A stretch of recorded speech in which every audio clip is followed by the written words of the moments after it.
Libra, hi, welcome to my channel. So today we have a reading for you, no particular subject. We're going to do my version of a Celtic cross. At the end there will be an opportunity for an extended where we'll dive in deeper.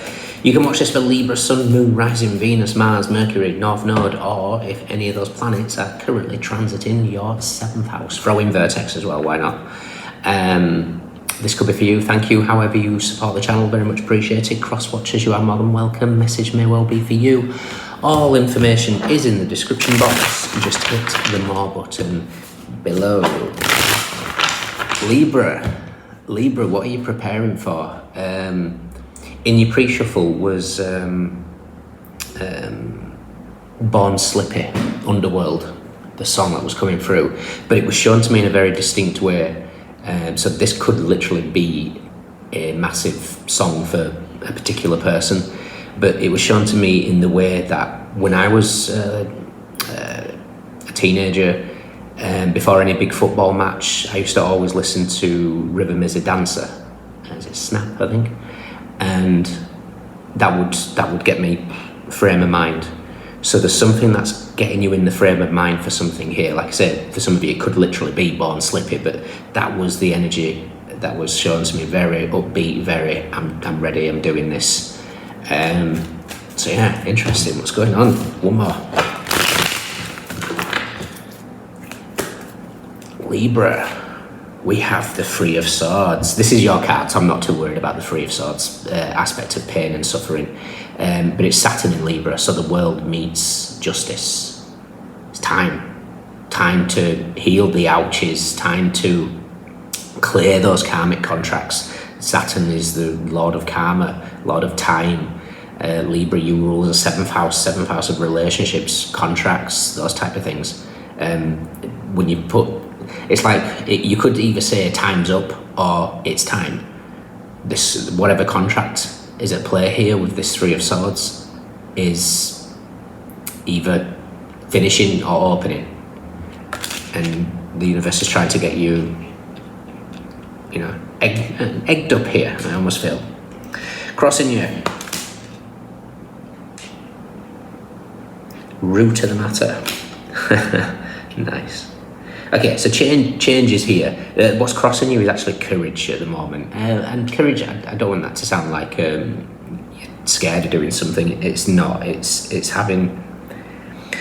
The root of the matter is death. Now, death in this deck is Kali Ma. Kali Ma is spiritual revolution. So this could be just that next level, spiritual evolution.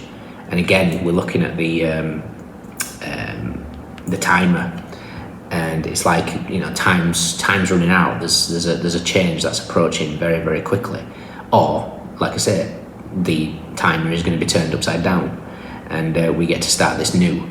It all depends on perspective. The sun can either be rising or the sun can be setting. It's going to be different for all of you. But what's actually really pushing me here, especially with this kind of courage aspect of strength, could be a little bit of pride involved there as well. Is Lilith. Now Lilith represents the shadow aspects, the darkness, dark side of the moon, so death can come under that. And she's in your 2nd house. Now 2nd house of Lilith tends to be you are worthy, and you go through worthiness issues. It's like, who am I to do this next level? Who am I to let go of what needs let go of? Who am I to be able to tame the wild beast of the lion? Who am I? Who you are is somebody that's born slippy. it's time, basically. Recent past. Yeah. So you've been, you know something's coming. You've had this clarity or breakthrough of what needs to happen, what needs to be seen. What you want. A bit of Gabrielle there, give me a bit more time. What's coming in? How you see yourself, how others see you, advice,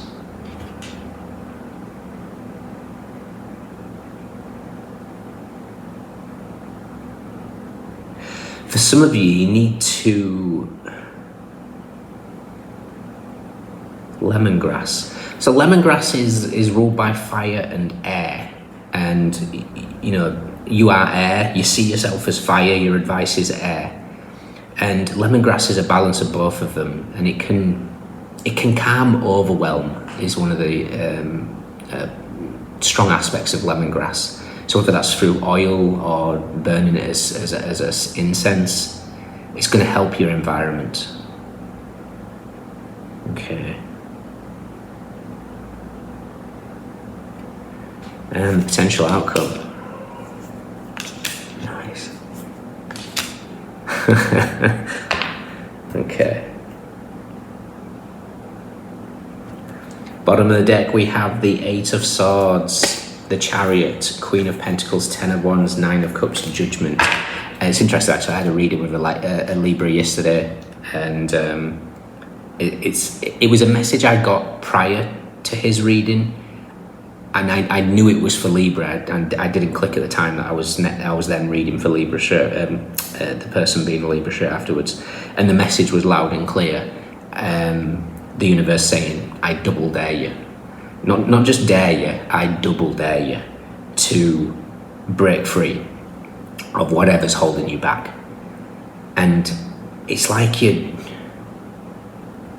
know exactly what to do, but you're stopping.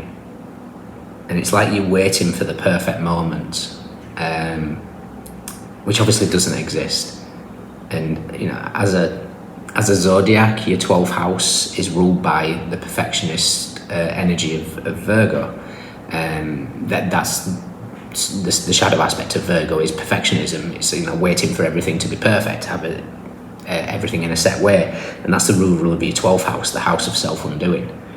So there's something here that's recognizing you have everything that you need. The issue right now is grounding it into reality, because the universe can see it, but there's just something that's holding you back. It's going to be wrapped around the Four of Pentacles. I'm going to be looking at it in a second. Okay. So we've got the Three of Swords, crossing you, strength, root of the matter, death. Change is coming. It is... it's like you need to have a rethink. It's like you look back on shoulda, woulda, couldas in a sense, because the recent past is the Ace of Swords. Call the Ace of Swords the breakthrough. What you want is the Page of Swords. Page of Swords is looking back towards the Ace of Swords that he's got in his hands. It's like, if only I'd have done that. That's like somebody saying, I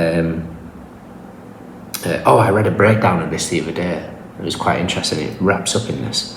This is like somebody saying, if only I'd have bought $1,000 of Bitcoin in 2010, I would be worth 168 million or something, a billion or whatever. I don't even know the numbers anymore. And the write-up in this thing was, really? So that means you would have ignored when it went from 1,000 to 120,000. You would have ignored when that 120,000 went to 50,000. You would then ignored when the 50,000 went up to 2 million, and vice versa. All these ups and downs, ups and downs, ups and downs, only to then at the end be billions. You'd have ignored all those moments and not sold or come in and out. The realistic aspect is you would have cashed in, you would have taken, you would have redirected, you would have gone different ways. And I think what the issue here is, the obvious move is always obvious in hindsight. And sometimes the universe is here to say, you have everything it takes for whatever it is that you're trying to create, but we're not showing you. We are not showing you the outcome. Because bottom of the deck is the Eight of Swords. You've got your blindfold wrapped. Your final card is the Two of Swords, blindfold wrapped. I'm not bothered because Freya is right behind you with the Chariot. So you can't... I did a reading for somebody actually, a zodiac, and I said it made me laugh because it's like, if you go backwards you face Kali Ma, if you go forwards you face Freya. There's no way around it. You're gonna do what you're here to do, but it's about not remaining stuck. So there's something in your present energy that you're umming and ahhing doing, and the universe is saying, right, it's time. I double dare you, even if it feels chaos. You know, chaos invites change. Change invites healing. What's coming in? The Nine of Wands. The Nine of Wands is Moon in Sagittarius. It's the High Priestess meets Temperance. This is, you know, higher calling. This is the High Priestess going, okay, right, it's time to you know, speak to the higher self. It's also my card of Chiron. Chiron is in your 7th house because it's in Aries. So you've got a lot of wounds attached to relationships or contracts in general at the moment. But there's something here about just recognizing how you need to just keep going, but looking in a different format. You know, the Nine of Wands is, yes, wonderful. It's perseverance, it's endurance, but he's always prepared for that next battle. And if you're always prepared for the next battle, we create our reality. Guess what's coming? The next battle. So sometimes it's knowing when to sit down. How you see yourself? You see yourself sat down. The King of Wands. The King of Wands is 2 parts Sagittarius, 1 part Shadow Scorpio. So you have the ability to temper, to find the middle ground, to navigate whatever's been thrown at you. But there's something here that's still looking at the shadow. The shadow is something to do with strength in crossing position. You know, if this was another song, it would be Sade, you know, love is stronger than pride. So pride could be keeping us stuck in a situation here. Wanting to be right about a situation can keep us stuck. Wanting to know exactly how to... there's an energy of frustration that's at play here. It's like somebody's handed you a book.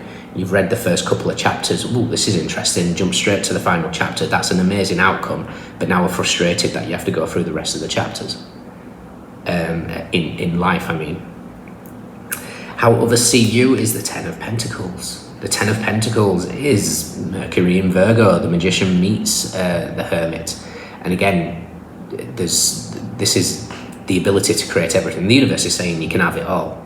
But the issue here is the Six of Pentacles is in your outcome. So there's something about shifting things around, because in this deck, the Four of Pentacles that are stuck at the bottom there's some sort of maybe fear attached to either stability or comfort or the need to fix. You know, the Four of Pentacles in the Angel Tarot is Angel Mitzrael, the angel that loves to fix, but sometimes to the detriment. So there's something that's this feels heavier than that, even though there's more above. And at the moment, we need to shift this around so that the Four of Pentacles comes higher. I don't know in what sense that means. I'm going to be looking for the Four of Pentacles in a minute. But there's something that it's like you've got something around your ankles, whether that's, you know, metaphoric chains, whether it's a feeling like you're stuck in whatever environment that you're in. I don't know. Your advice is the Knight of Swords. The Knight of Swords is action. It's go time. That knight charges towards what needs to be charged towards, protects what needs to be protected, and uses the sword more than the Page of Swords does. It's like you're leveling up here. It's time to take action on the ideas, put the research down, start using what you've learned. And then the outcome is the Six of Pentacles, the Ace of Cups, the Two of Swords. Now, the Two of Swords is one of your cards as well. It's High Priestess meets Justice, the Moon in Libra. But for me, this is just recognizing that the time is right. You're not going to be shown exactly the end result, because it's supposed to be something that you go through the journey with, but all they know is the Ace of Cups is waiting. Okay? You're on your own mission to your own personal holy grail. Okay, so let's see where the Four of Pentacles is, and I also want to see where Temperance is, and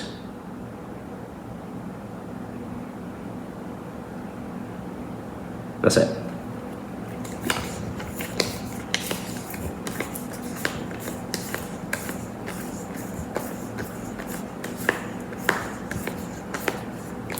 So the Four of Pentacles is with the Five of Wands and the Four of Cups. Okay, so it's something to do with your environment. Squabbling, bickering.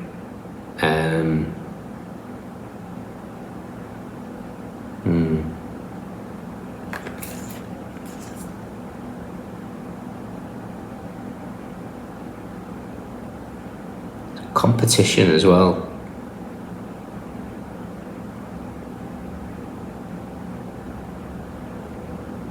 You're not supposed to be like anybody else.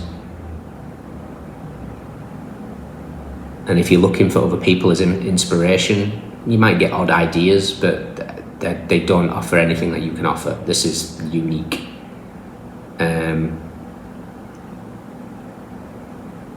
you'll be waiting a long time if you're trying to compare, or you're trying to piece together something that's... You are supposed to reinvent the wheel, is what I'm saying. Is what's going on here, not just copy and paste. Interesting. There's also a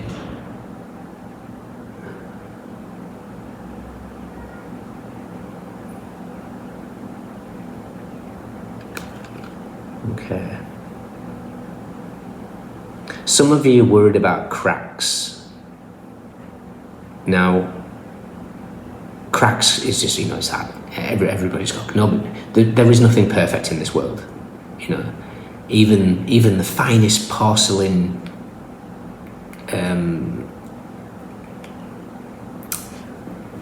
plates, bowls, whatever. I bet if you zoomed in with a deep microscope, you would find tiny little fractures. Nothing is perfect. And the universe is here to say that whatever cracks you're worried about is actually your gold. Think the Japanese, where they fill in the cracks with the gold. I forgot the name of it.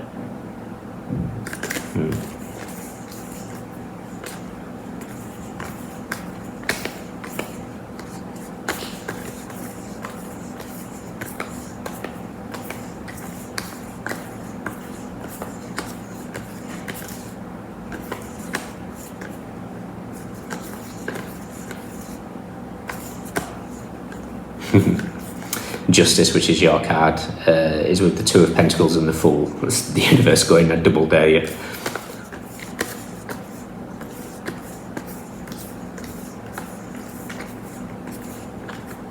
Okay, yeah, Temperance is with the Wheel of Fortune and the Four of Swords, which is your other card. So that brings Three of Swords, Two of Swords, Four of Swords. This is Jupiter in Libra. There's Jupiter. And here you are. You're being massively guided here. Two of Cups. There is unseen forces that are holding your hand throughout every aspect of your journey, and the universe is double daring you, plain and simple. There's an opportunity to be who you're supposed to be. All I would say is, cover your eyes, enjoy the darkness, and the Ace of Cups waits. Okay. Interesting. In your extended, I want to see what Kalimar is about here. So we're going to take the energy of Kalimar. What she's trying to shift. It's a spiritual transformation. I'll speak to you with the additional meanings, and then we'll dive in.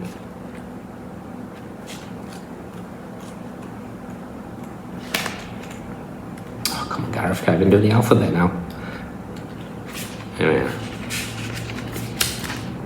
A cycle of intense rebirth. This is your awakening. Additional meanings. Take it one day at a time. Can help you through a personal loss or dramatic change. A situation is a blessing in disguise. Out of chaos comes divine order. My spirit roars with truth. Perfect. So yeah, we'll take the energy of Kalimar and we'll build a spread around it.